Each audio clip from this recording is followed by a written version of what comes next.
Can you start? So, Laya in music has a different connotation compared to Laya. That's right. Is that what you're saying? Yeah. What is the connotation of Laya in music? Tala, no? Like that. Yeah. Tala is manifestation of rhythm. That's why I called Laya Yoga. Ravi. Ravi is called Laya Yoga.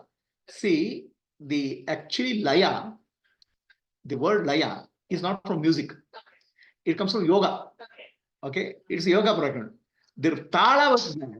It's Laya. Okay, so Laya is absorption of the mind. It's a yogic terminology. It's not a music terminology. Okay, the Laya word is, I told you there's Maya and Laya. Laya is opposite of Maya. Maya means projection.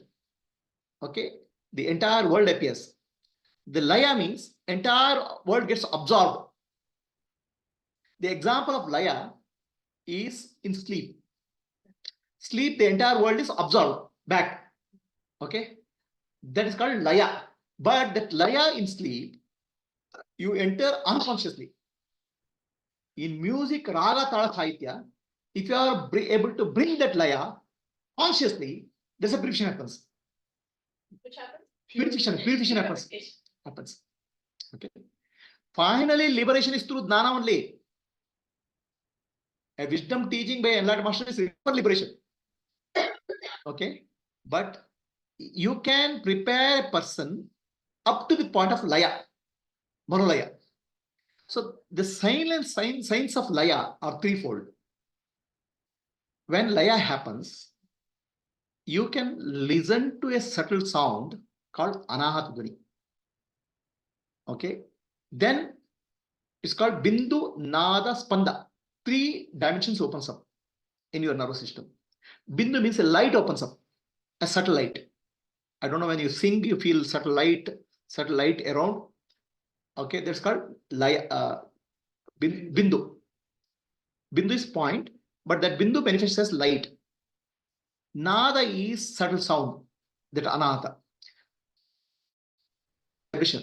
You start feeling the vibrations in the body, spinal cord. So, whereas the mind becomes more and more subtle, Bindu Nada Laya Spanda opens up. The Laya, actually, what musicians use, is not a music term. Terminology in music is called Tala. Tala leads to Laya. Laya is the effect. Okay. So, similarly, Raga is musical term. Bhava is a yogic term. Okay. Right. So, Laya, the experience of Laya, subtle vibration is there, subtle sound is there, subtle light is there. It can be all the 3, or it can be one subtle vibration. That's called Anahatari. In fact, each of our chakras, Muladhara, Swadhisthana, Manipura, Anahata, have a specific vibration and specific, what I call as sound which comes. Okay. So as your mind becomes silent, your inner spinal cord becomes the instrument. It becomes the harp. In that, at each chakra, at each center, you can hear a sound. So what our ancestors did, all these divine beings, Krishna, Shiva, and all, they gave musical instrument, to indicate to us that consciousness at different levels has a different vibration and different sound associated with that. So basically, if your question is how I can become a divine instrument for Divine Mother, 2 ways. One is that you make many people more instrument of Divine Mother. For that, you should feel that you should experience it. You should make a participative music, not just a performance, where people should be able to participate. Okay. Then in the process, you should go to Bhava. Right? I give you example of Chaitanya Mahaprabhu. You have heard of Chaitanya Mahaprabhu? Yeah. Okay, Chaitanya Mahaprabhu. At that time, our country was in a deep, dark ages. There's so much of Muslim rule in West Bengal, in many parts of India. No temple worship was there. No puja was possible. No congregation was possible. Okay. So that was the time. So then Chaitanya Mahaprabhu took only simple mantra. Hare Krishna, Hare Krishna, Krishna, Hare Hare, Hare Rama, Hare Rama, Rama Rama, Hare Hare. See, even there's no sahitya also. Yeah. Okay, it's just mantra. And that mantra, he used to sing and dance. People used to sing and dance in ecstasy whole night. They'll forget time. So if really somebody has achieved bhava, sense of time will go. Right? So if you are able to take one mantra and make people dance, that's more than sufficient. You made people dance instead of divine mother. Right? Yeah. That is the key. So then whatever energy will flow, the entire crowd will become more energetic. And if you are able to, your signs are three, whether you are invoking divinity in people, one is tears should be there. That's called Abhisheka. Second thing is, they should participate. The third thing is, the sense of time should go. Okay? The sense of time, one simple chanting can make we can able to make people to 5 hours, 10 hours chant. They won't need any food or anything. That energy will be circulating. Right? So the laya in your music is different from laya in music comes from the word called manolaya. Mind absorb in a conscious way. In deep sleep, you are unconsciously you get absorbed. But it's temporary. Which one? No, it's purification. Purification. It's okay. Mind comes back, but it's mind with the mind. Every time manolaya happens, every time mind touches the consciousness, the mind gets purified. It's like what I'm saying is, you are making the mind touch consciousness come back. Touch consciousness. In the process, it's giving chitta shuddhi, purifying. Each time it's purifying. It is not permanent, but every time you do it, it's like rubbing off some dust. The mind gets purified.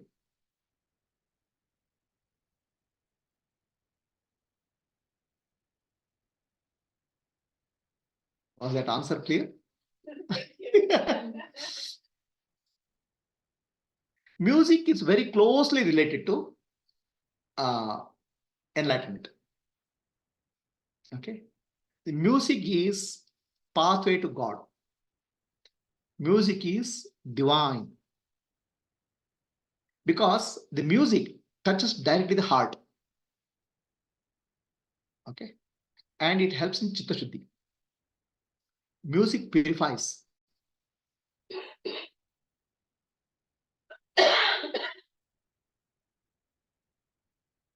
You heard of Guru Nanak Dev? What did you hear about him? Guru Nanak, that he spread his message, his teachings through song. Guru Nanak Dev's only spiritual sadhana is bhajans. He kept on playing bhajans. And he had a disciple called Mardana. Mardana will be living Mridangam. Together they spent hours and hours singing. Okay? Not singing for anybody, singing for God. And when you sing for God, if your mind is absorbed in the divine, in this thing, okay? That's all. So, if you want to become instrument of divine for other people, first you become recipient of divine for yourself. You should become empty.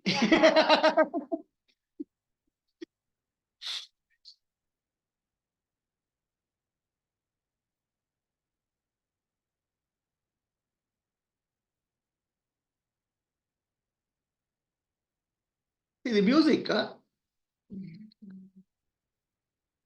music is actually, in a sense, it can take you very close to God. Okay? It called close to God is called Salokya, Samipya, Sarupya, and Saidya. It can bring oneness with God, but still the duality will be there. The duality to be absorbed is called full liberation. Jnana is required. But it can take you so close to God. Okay, devotee and the deity become almost one. That's called Sayujya. So music can take you to up to Salokya, Samipya, Sarupya, Sayujya. Jnana can take you from Sayujya to Mukti.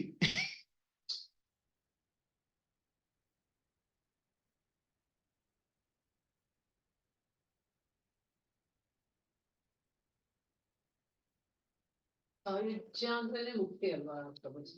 Huh? ಸಾಯುಜ್ಯ Sayujya is not full Mukti. okay. Sayujya andre in Bhakti Yoga, Bhakti, there's always a devotee and deity. There's always two. Okay. Okay. Two starts becoming closer, closer, closer, closer. Like Radha Krishna. They are closer, but still separate. They are one, but still two. The bhakti is oneness is there with some amount of two-ness. Salokya means in Salokya, what happens is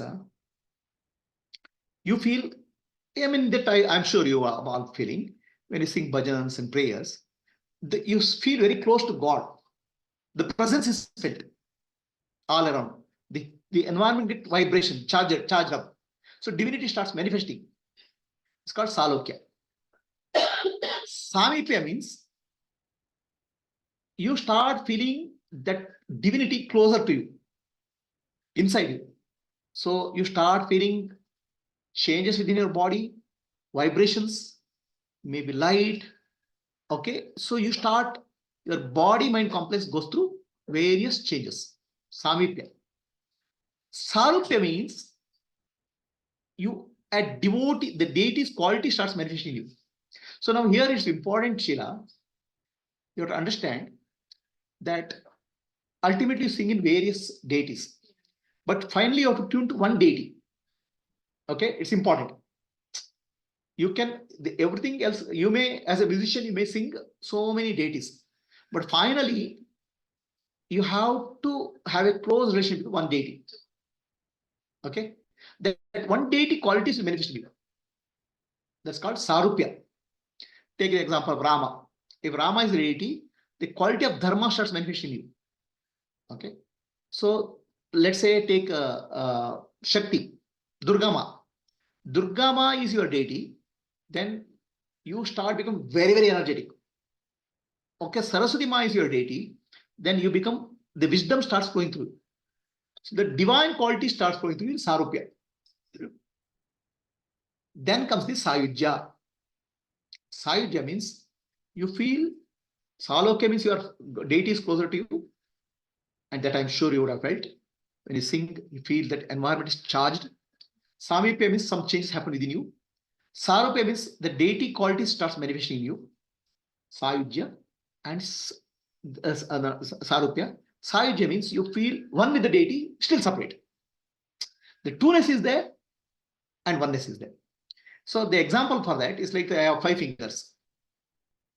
Okay, 5 fingers.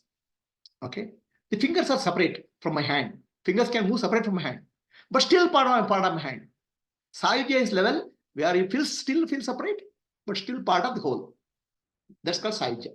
Whereas the what you call as Mukti, liberation, what is becoming in Vedanta, there's no separation at all. There's nobody to move separately from, right? You understand the difference? In Bhakti, highest is Sayujya, where you feel one with the totality, but still you're separate. So what happens is finally those who attain Sayujya Mukti, they will become eye, ear, or tongue, or nose of the Bhagavan. Sayujya Mukti. They'll become part of the Bhagavan. Maybe they become ornament of Bhagavan. One earring, one nose ring, something like that. But still they're separate. See, this is there's a what you call as typical Bhakti Yoga is like enjoying the sugar. Okay, I'll enjoy the sugar. So much of rasa is there. What you call rasaswada. So much of joy is there. In dhrana, all joy will go. So it's like when you enjoy the sugar, I am there, sugar is there. God is there, I am there. Okay, that's Bhakti Yoga. But when you become sugar, there's nobody to enjoy. That's just tranquility. Okay, that whole enjoyment, whole biochemical reactions, whole what I guess turbulence, what happens in the body mind complex, all are gone. Ecstasy is gone. Now it's a serenity. So there's no two. So that no two is called Advaita. In Advaita, the bhakti is called Parabhakti. Para means supreme God. Now in Dvaita, highest bhakti you attain, but still there's sense of separation. Okay? You have to understand the word called ecstasy and ecstasy. Have you heard the word ecstasy and ecstasy? Ecstasy means our energies will start rising. Okay, it will start overflowing. Okay, so ecstasy anybody can have. Cricket matches there, people get ecstatic. Yeah. Okay, the ball is coming, this thing and all. Right? Understand? The whole people, the whole audience will be ecstatic. The divinity, music is entasic, not ecstasy. The word ecstasy. Ecstasy means inner energies will rise in the devotion. There's no external element there. So inner energy starts moving. A bhakta devotee enjoys that inner energy movement. Okay, so much of joy, so much of flow of energy. You may have goosebumps, you may have vibrations. Okay, you may have tears. So and actually it's like very addictive. It's actually bhakti is very addictive. People don't want to come out of bhakti. Okay, dharana is complete addiction should be dropped. De-addiction program. It's a de-addiction program. All addictions are gone. In bhakti, there's so much of addiction, so much of biochemical reactions in the body. Yeah. Okay, right? It is healing reactions, but still in jnana, all this ecstasy will stop. So you should understand the ecstasy, ecstasy, and tranquility. So jnana or liberation is tranquility. So when you say you want to become channel of divine, your role is up to bringing ecstasy in the people. Right? So after the de-addiction program of ecstasy is Gnani Guru. You have to make a de-addiction, liberation. Liberation from your that ecstasy. So clear? Ultimately, bhakti creates biochemical reactions in the body. Very good hormones, very joyful hormones. Okay. Yes. Wonderful. Yeah. Right? It feels so nice about it. But still, duality is there. The finally duality goes when jnana is there.